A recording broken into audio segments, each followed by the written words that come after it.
This is Making Stitches, and this week Dorcas Hammond, dressmaker, fashion designer and teacher, looks back at her 3 decades in the industry, including the day one of her dresses was worn by Miss World. Never I was ever gonna think that I would be making a dress and it was going to be Kaiane and she was gonna be there in the Miss World pageant and she was gonna win. So basically, yes, I cried loads.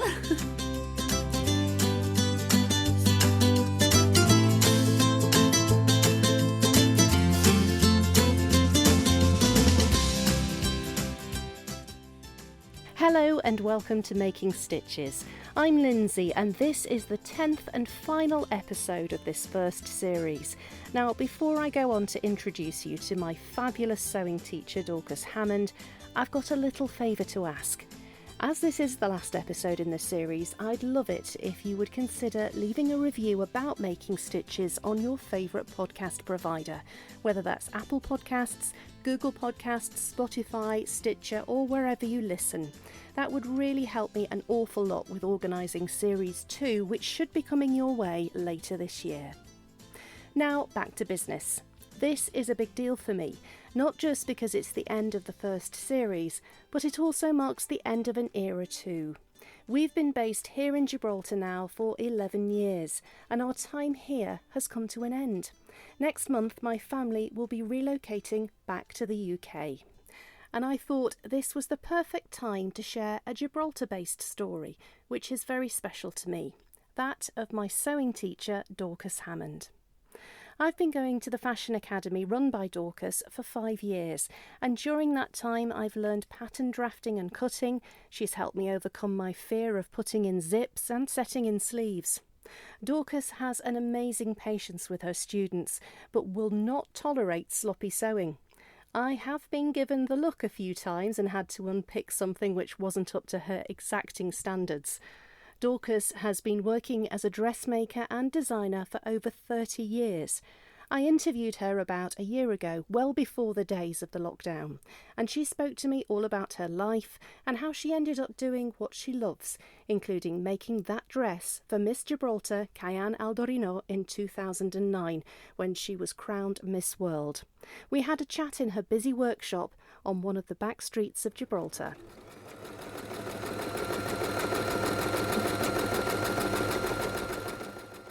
Well, first of all, Dorcas, I have to ask you about your name. When I was growing up as a little girl, my mum had a sewing box and it had Dorcas pins in it. And here you are working in the dressmaking industry, and you have the right name for the job. Yes, some people have actually asked me if I've changed my name because of what I do. No, I was born Dorcas, and Dorcas is a name in the Bible. She was a dressmaker and she used to make clothes for the poor. And in the 1800s, they used to have the Dorcas sewing circles, and they used to also make clothes for the poor. There was Dorcas thimbles, pins, even bedspreads and sheets. So yes, I'm very proud of my name. It's almost destiny then that you had to follow the career path that you did. Definitely. I was born a Dorcas, really. Since I was very young, I've been doing this. It was a passion, so my destiny. So take me back to your childhood. When did you first start sewing? Oh my God, I was very, very young. I used to watch my mother sew, and she never allowed me to use a sewing machine. So when she left me with my sister, which was 5 years older than myself, I used to tell her, come on, let's go try the sewing machine. It was a foot pedal one. And my sister was always very scared. So I used to go and give it a shot without my mother knowing. And I remember once we even broke a needle. And obviously I changed it and nobody heard about my accident. But one day the ironing lady came home and says, oh, your mother's not here. I wanted these 2 sheets sewn together. I said, don't worry, I'll do it. So she was like quite... shocked really that this little 6-year-old was going to sew these 2 sheets together, and I did. So when my mother came, she says, look what Dorcas has done. Dorcas can't use a sewing machine. But yes, she has, and look how straight she's done it. So my mother found out. Obviously she didn't tell me off, She was quite proud. And she started teaching me how to embroider, which was what she used to do. But I hated that. My first duck was horrendous.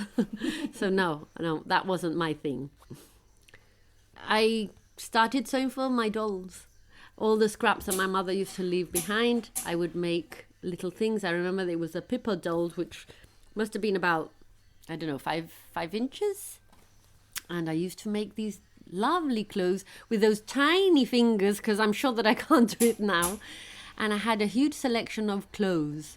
And when I was about 12, I started buying the Simplicity and Burda patterns.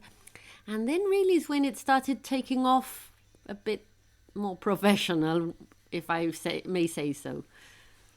So did you stick to the patterns that you were cutting, that you'd bought from the shops, or did you start tweaking them to make them more your style and what you wanted to do?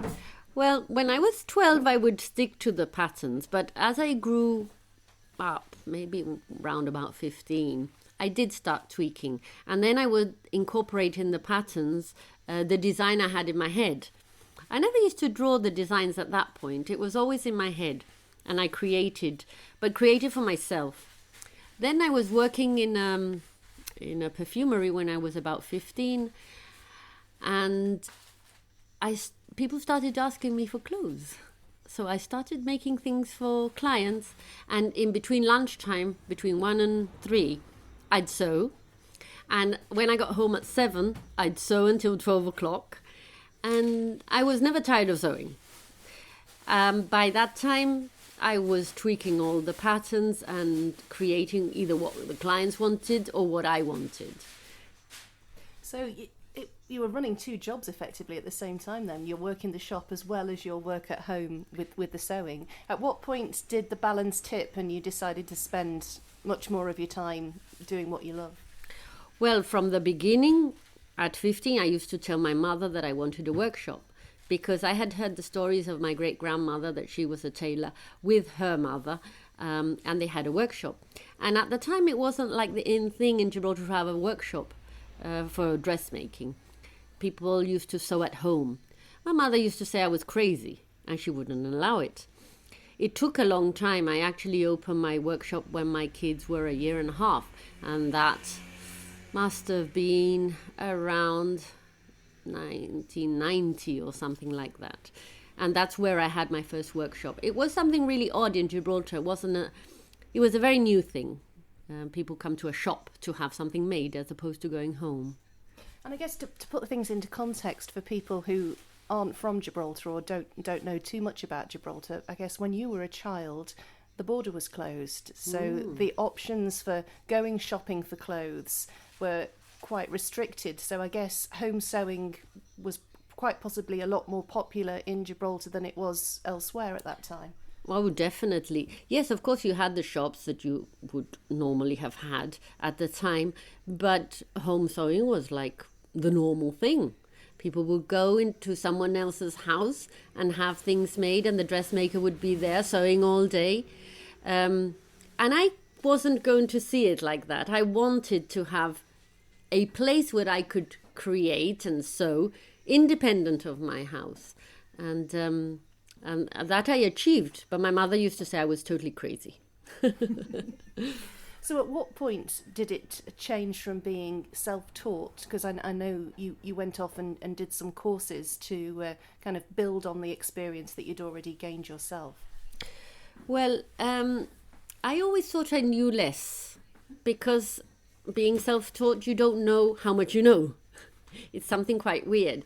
When you do a degree, you know you've done your 3 years degree and you know how much you're worth. But when you're self-taught, you're learning all the time and never think it's enough. And in 2000, I think it was, I went to Madrid and I did haute couture course. Well, I also did industrial pattern cutting. And there I found that I knew loads. They offered me a job there as a teacher, and they were quite impressed in the way that I set in my sleeves, because I didn't do it their way, I did my way. And when I came back, it wasn't how much I had learned, it was the confidence that I realized that I knew more than them. And when I came back, things changed loads. I was so much more confident. The way I cut the patterns now was so accurate. It was accurate before, but now it was different. I think it had to do with confidence. And I had done like 3 degrees in a row, and I hadn't realized how much I had learned during the beginnings of my workshop. But when I came back, things really changed. And you're well known locally for producing the most beautiful gowns for Miss Gibraltar pageants and for weddings and all sorts of special occasions. I personally have seen some of these gowns, being a regular visitor to your academy, and they are absolutely breathtaking, the work that you produce. Yes, well, I think we specialize in evening gowns. To make a skirt is okay, but to make an evening gown, it's so much more complicated, but it gives us so much more pleasure. It's more intricate and the challenge is more. And I think that I need challenges in my life. I cannot do the same thing over and over again. And being 30 odd years in business, I think that what's kept me going is, number one, that I'm not materialistic. So whether there's more or there's less, I've still kept going. And the next one is the passion I have for everything that I do, and I evolve. That also has kept me going, because if you stick to the same thing year after year, 30 years is too many years. But it's always been evolving. At the beginning, it was I want to have a fashion show. And then I did. And then I want to have a dress in the Miss World pageant. And then I did. I want to this and I want to that. And gradually, bit by bit, I've been achieving everything through struggle, but I have. And it's been evolving all the time until it got to the moment that I started teaching. And that was another part of the evolution of my business. And this is what we're doing a bit now. And how did the teaching side come about? Oh, the teaching side, everybody had asked me, but it never happened. And 9 students that were going to go off to uni to do fashion designs asked me, and I said, I have no premises. So they went and asked Father Bear from the cathedral if they could use Nazareth House, which I had been teaching there to girls in social care. And because obviously Father Bear knew that, when these girls approached Father Bear, he agreed. So we spent, I think it was about 2-3 years teaching these girls just before they went to uni. So during that time, the word had spread and more people wanted to come, but we couldn't do it in Nazareth House. So the time came that we had to do a full refurbishment in the shop and stick 8 desks at the back. And then we started teaching from the shop. And gradually the courses have grown and we have more days that we have lessons, and it's such a buzz. And recently we're doing something new. This is the evolution of my life, put it that way, is that we're doing short workshops, and this is so much fun. And I think it's giving a buzz to everybody generally, because there's something new coming out every month or twice a month even, and that's is a lot of work. Is a lot of work previous to the course or the workshop, but it's loads of fun and everybody enjoys it. I guess you're getting new people in through the doors then, who have just got a little bit of time spare during their week when they can, come and brush up on their skills they may have for their hobbies or whatever. Well, yes, actually, these workshops started because someone asked me to show them how to use a sewing machine. Something that in my head, it's something so easy, but if you don't know, it's not easy. So we did 4 workshops of 6 students each. Now, when we finished with these 4 workshops, these students said, well, now what? We cannot go into the fashion design course. We cannot go into the home furnishings.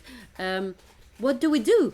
You got to do something for us. So I decided to put something together like a little bag, a makeup bag. So that was full. And then we did the Christmas stocking and the tree skirt, and that was full again. And then we've done the recent one, which is very popular, is a bralette and panties workshop. Again, that's full. So all this came out just because I was going to teach someone how to use a sewing machine. So you've seen an opportunity and you've definitely seized it there. Well, yes, I have. I never thought I was going to do workshops like this. I like things which are very organized and structured. Still, the workshops are organized, but it changes, and it's changing all the time. And now we have a schedule this year with all the workshops that are going to happen. We're going to have 2 every month, on the first week and on the third week of the month.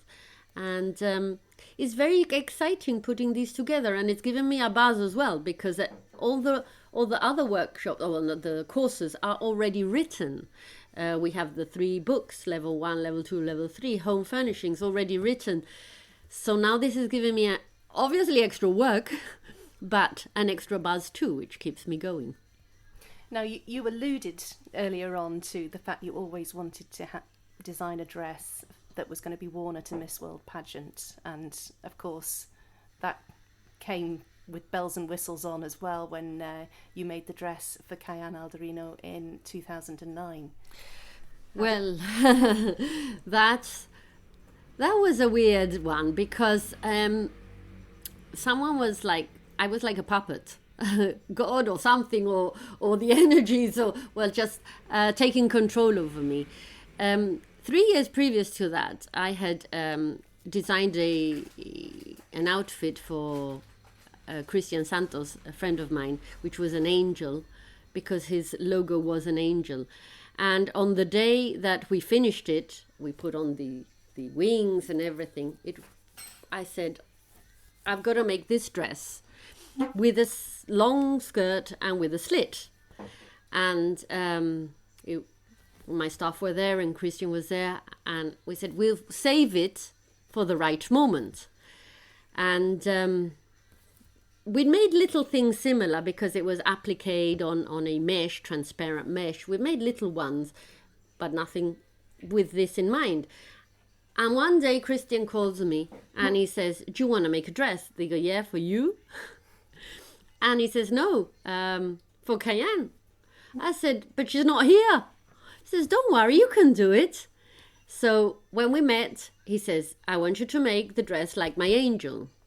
Obviously, I had made this angel, and I am very experienced with applique work. So it really was the only dress I could make in such a short time, and especially because she wasn't here. And that was because she was already at Miss World, was that?